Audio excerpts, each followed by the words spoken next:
Le vol 278 de Los Angeles à Miami n'était qu'un autre voyage transcontinental, du moins c'était ce que pensaient tous les passagers. Elia Barrett était un homme bien habillé dans la quarantaine. Son comportement sans prétention et son expression calme lui permettaient de se fondre dans la masse, mais l'aura de confiance tranquille qu'il dégageait le distinguait de ceux qui prêtaient une attention particulière en première classe. Elia avait ajusté son bagage à main en cuir sous le siège devant lui, puis s'était penché en arrière, son regard errant par la fenêtre. La lumière du matin se déversait, projetant une lueur chaleureuse sur son costume bleu marine sur mesure. Ce n'était pas un vol spécial, mais un contrôle de routine sur son jet privé, la compagnie Skyline Aviation, l'un des meilleurs services de charter de luxe du pays. Il n'avait pas fait étalage de sa richesse, préférant profiter du service comme n'importe quel autre client de manière anonyme, ce qui l'avait aidé à garder les pieds sur terre et à se rappeler pourquoi il avait créé l'entreprise en premier lieu. À proximité, une assistante nommée Melissa Walker se déplaçait rapidement à travers la cabine, son sourire poli fermement en place. Professionnelle chevronnée dans la trentaine, elle était fière de sa position, mais parfois sujette à l'impatience. Ce jour-là, un changement de dernière minute dans les affectations de l'équipage l'avait déséquilibrée, et le retard de l'embarquement n'avait fait qu'ajouter à son irritation croissante. Ses yeux perçants scrutaient la cabine pour s'assurer que tout était en ordre, ou du moins c'était ce qu'elle pensait, mais quelque chose chez Elia la dérangeait. Peut-être était-ce la façon dont il avait demandé une deuxième eau avant le décollage, ou peut-être ses propres suppositions sur qui il était. Quoi qu'il en soit, elle sentait qu'elle construisait un mur invisible, un mur qui conduirait bientôt à une confrontation. Aucun d'eux n'aurait pu prévoir que les moteurs de l'avion rugiraient et que le vol commencerait son ascension.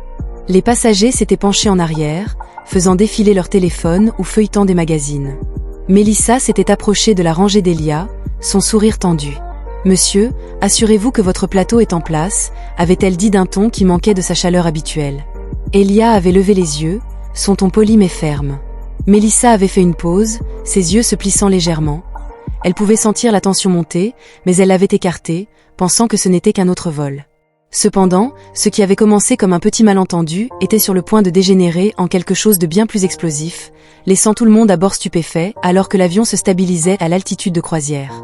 La cabine s'installait dans un calme presque rythmique, et Elia s'était détendue dans son siège en sortant un carnet en cuir pour noter ses pensées pour une réunion d'affaires à venir.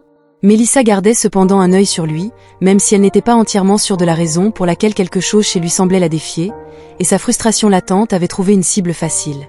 Cela avait commencé par un incident apparemment mineur. Elia avait appuyé sur le bouton d'appel, et Melissa s'était approchée de lui avec un sourire plus mécanique qu'amical. « Oui, monsieur », avait-elle demandé, son ton sec. « J'aimerais recharger mon eau, s'il vous plaît », avait calmement répondu Elia en levant sa tasse vide. La mâchoire de Melissa s'était serrée imperceptiblement. Elle avait hésité avant de répondre. « Je suis en plein milieu du service, monsieur, je m'en occuperai dès que je pourrai. » Elia avait hoché la tête, sentant son irritation, mais choisissant de ne pas aggraver la situation. « Pas de problème, j'attendrai. » Il était retourné à son carnet, sans savoir que sa réponse avait déclenché quelque chose de plus profond chez Melissa. Elle avait descendu l'allée, ses pensées s'emballant. Pourquoi avait-il l'air de s'attendre à ce que le monde se plie à lui?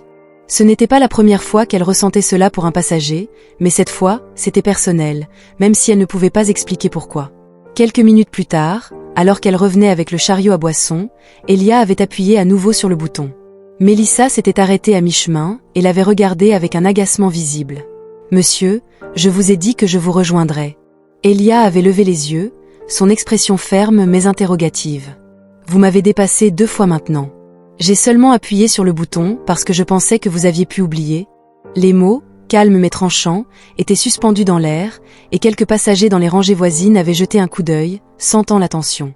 Melissa avait senti ses joues rougir, sa frustration refaisant surface. « Monsieur, il n'est pas nécessaire d'appuyer plusieurs fois sur le bouton.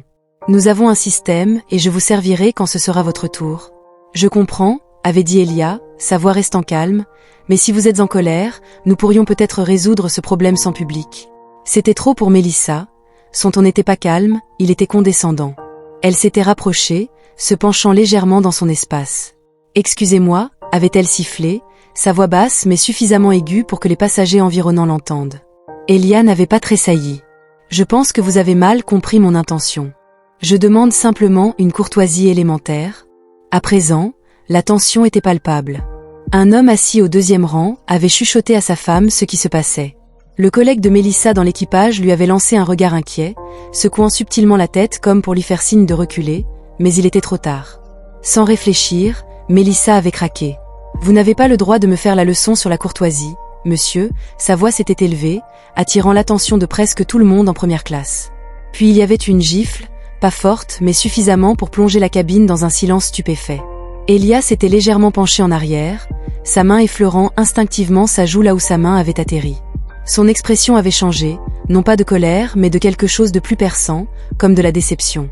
Le silence s'était étiré insupportablement, tandis que les passagers regardaient, choqués par ce qu'ils venaient de voir. Mélissa était restée figée, sa main toujours en l'air, comme si son cerveau n'avait pas rattrapé ses actions. Son collègue s'était précipité vers elle, sa voix basse et paniquée. « Mélissa, que fais-tu » Elle bégayait, son visage pâle, mais le mal était fait. Au moment où elle avait l'impression que cela durait depuis une éternité, la réalité était que tout était sur le point de changer et que la foule stupéfaite allait apprendre exactement qui était Elia Barrett. Le silence dans la cabine semblait étouffant alors que Mélissa se tenait figée, son visage oscillant entre confusion et panique. Elia restait calme, son sang-froid imperturbable, bien que la marque de sa main soit à peine visible sur sa joue. Les passagers échangèrent des regards écarquillés, chuchotant à voix basse. Personne n'osa parler directement, sauf un homme assis une rangée derrière Elia qui était hors de la ligne de vue. L'homme dit d'une voix ferme mais pas forte, ses mots avaient du poids, coupant à travers la tension comme un couteau. Le collègue de Mélissa s'était rapproché, essayant de désamorcer la situation.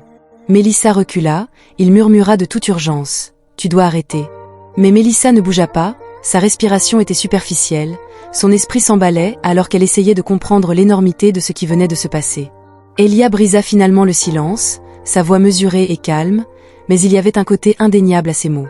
« Mademoiselle Walker, dit-il en utilisant le nom sur son badge, je pense qu'il est temps que nous ayons une conversation. » La voix de Mélissa fit craquer ses mains, elle tremblait légèrement. « J'étais juste... » Elia leva doucement la main, la faisant taire.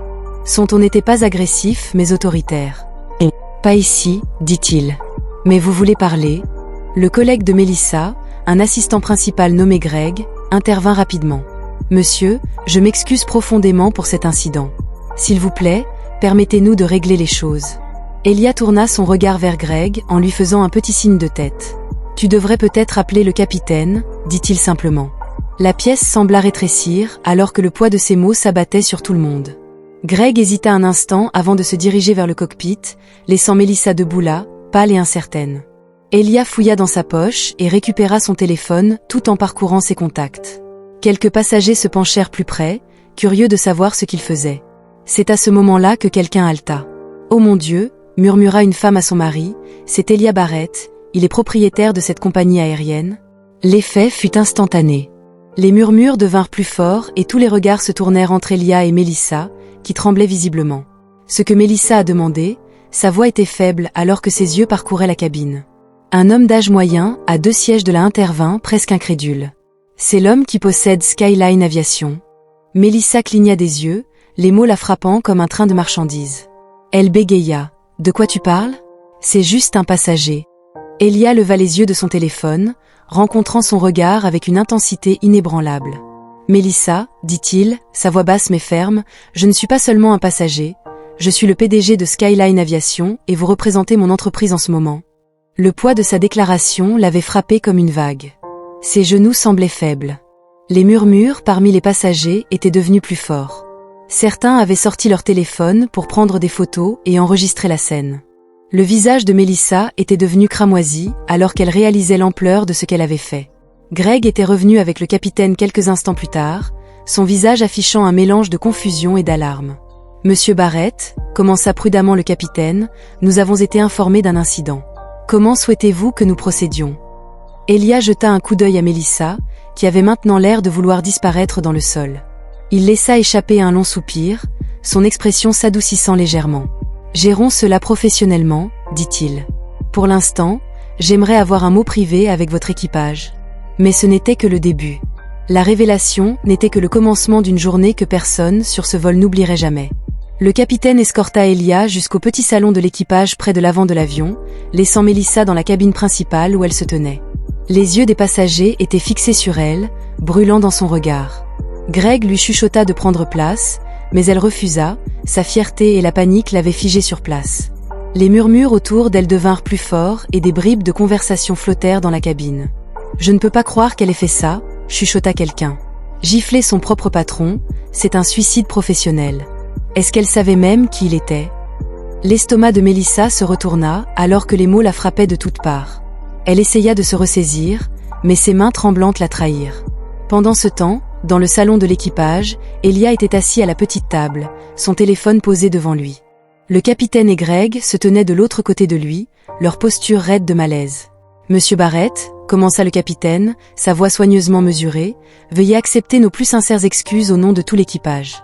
Ce comportement est inacceptable et nous veillerons à ce qu'il soit traité immédiatement. » Elia les observa tous les deux, son calme toujours intact, bien que ses yeux se posent sur eux comme un feu révélant la profondeur de sa frustration. « Je ne suis pas ici pour détruire la carrière de qui que ce soit, » dit-il après une pause, « mais je suis ici pour m'assurer que mon entreprise représente le respect et le professionnalisme à tout moment. » Greg hocha la tête avec ferveur. « Nous comprenons que les actions de Mélissa étaient complètement hors de propos. » Je n'avais pas terminé. Elia avait interrompu son discours de manière brusque, mais sans colère. La bouche de Greg s'était fermée rapidement alors qu'Elia se penchait légèrement en avant, désireux de comprendre ce qui avait conduit à cette situation. Personne ne se comportait ainsi sans raison. Y avait-il quelque chose qui se tramait en coulisses? Il avait besoin d'informations sur le capitaine. Greg avait échangé un regard nerveux avec lui, hésitant avant de répondre. Mélissa avait été sous pression ces derniers temps, mais cela ne justifiait pas son comportement. « Je demande des détails », avait déclaré Elia en le coupant à nouveau. Sa voix, bien que calme, portait le poids de l'autorité. La pression de cette autorité ne justifiait pas le dépassement des limites. Il devait savoir s'il s'agissait d'un problème systémique ou d'un incident isolé. Greg s'était déplacé mal à l'aise, cherchant le soutien du capitaine. Ce dernier s'était éclairci la gorge. « Nous avons connu un roulement de personnel récemment. Cela nous a laissé à court d'effectifs, et Mélissa a dû prendre des heures supplémentaires. Elle avait également reçu des plaintes de passagers concernant son attitude auparavant, mais c'était la première fois que la situation dégénérait à ce point. » Elia s'était penché en arrière sur sa chaise, absorbant les informations. Il avait tapoté légèrement ses doigts sur la table, le silence s'étirant juste assez longtemps pour les rendre nerveux. Enfin, il avait pris la parole, « Ce n'est pas seulement à propos de moi », avait-il dit. « C'est à propos de tout le monde dans cet avion. Ils ont été témoins de quelque chose ce jour-là qui ne représente pas ce que mon entreprise défend. » Pendant ce temps, dans la cabine, Mélissa ressentait le poids du jugement de chaque passager. Certains la regardaient ouvertement, d'autres secouaient la tête, leur désapprobation se dégageant de chaque coin. Une jeune femme assise de l'autre côté de l'allée avait finalement rompu le silence. « Pourquoi as-tu agi ainsi ?» avait-elle demandé d'une voix calme mais ferme. Il ne méritait pas ça. Mélissa avait ouvert la bouche pour répondre, mais aucun mot n'était sorti. Elle n'avait pas de réponse, pas une qui satisferait qui que ce soit, encore moins elle-même. Mais alors qu'elle se tenait là, la porte du salon de l'équipage s'était ouverte et Elia était sorti, son expression étant indéchiffrable. Ce qu'il allait dire ensuite allait tout changer. Elia se tenait devant la cabine, sa présence calme mais imposante attirant tous les regards. Les passagers se penchaient, curieux de savoir ce qu'il pourrait dire. Mélissa, toujours près de la cuisine, avait l'air de vouloir disparaître. Le regard d'Elia avait balayé la pièce avant de se poser finalement sur elle. « Mesdames et messieurs », avait-il commencé d'une voix ferme, « je vous dois à tous une explication sur ce qui vient de se passer. » Le murmure des voix avait immédiatement cessé, la cabine devenant silencieuse alors qu'il poursuivait. « Laissez-moi d'abord clarifier quelque chose. Je suis Elia Barrett, le PDG de Skyline Aviation. Ce dont vous êtes témoin aujourd'hui n'est pas la norme. Je m'attends à du professionnalisme et du respect de la part de mon équipe et de toute personne représentant mon entreprise. » Quelques passagers avaient hoché la tête en signe d'accord, leurs expressions s'adoucissant en réalisant la gravité de la situation. Les yeux de Mélissa étaient rivés au sol, ses mains jointes fermement devant elle. Elia s'était approché d'elle, mais son ton n'était pas dur lorsqu'il s'était adressé directement à elle. « Mélissa, » avait-il dit, « je ne peux pas prétendre comprendre tout ce que tu traverses, mais ce qui s'est passé plus tôt ne concernait pas seulement moi. Il s'agissait de la manière dont nous nous traitons les uns les autres en tant qu'êtres humains. Tu ne m'as pas vu, tu as vu toute la frustration ou l'hypothèse que tu portais à ce moment-là, et c'est là que réside le problème. » Mélissa avait levé les yeux, les larmes aux yeux. « Je suis vraiment désolée, » avait-elle murmuré, la voix brisée. « Je ne voulais pas dire. »« Je te crois, » avait dit Elia en l'interrompant doucement, « mais l'intention n'est pas la même chose que l'impact de ce que tu as fait. Cela aurait pu dégénérer en quelque chose de bien pire, et c'est pourquoi nous avons cette conversation maintenant. » Il s'était tourné vers les passagers, son ton devenant réfléchi. Ce qui s'est passé aujourd'hui est un rappel pour nous tous qu'il est facile de laisser le stress ou les suppositions obscurcir notre jugement, mais chaque action que nous entreprenons, chaque mot que nous prononçons a des conséquences, que nous les voyons immédiatement ou non. La cabine était silencieuse, le poids de ses mots flottant dans l'air. Elia avait pris une profonde inspiration avant de continuer. Ce n'est pas seulement une question de respect au travail ou de professionnalisme en vol, c'est la façon dont nous nous percevons les uns les autres, surtout lorsque nous ne connaissons pas l'histoire de quelqu'un. Que vous soyez assis en première classe ou en classe économique, portant un uniforme ou un costume, nous méritons tous d'être traités avec dignité. Un silence s'était installé. Des applaudissements réfléchis avaient éclaté parmi les passagers, leur attention initiale étant remplacée par un sentiment de compréhension partagée. Mélissa avait essuyé une larme sur sa joue, son expression mêlant regret et gratitude. Elia s'était tourné vers elle, sa voix douce mais ferme. « Tu devras répondre de tes actes aujourd'hui, mais je veux que tu considères ce moment non seulement comme une erreur, mais comme une opportunité de grandir.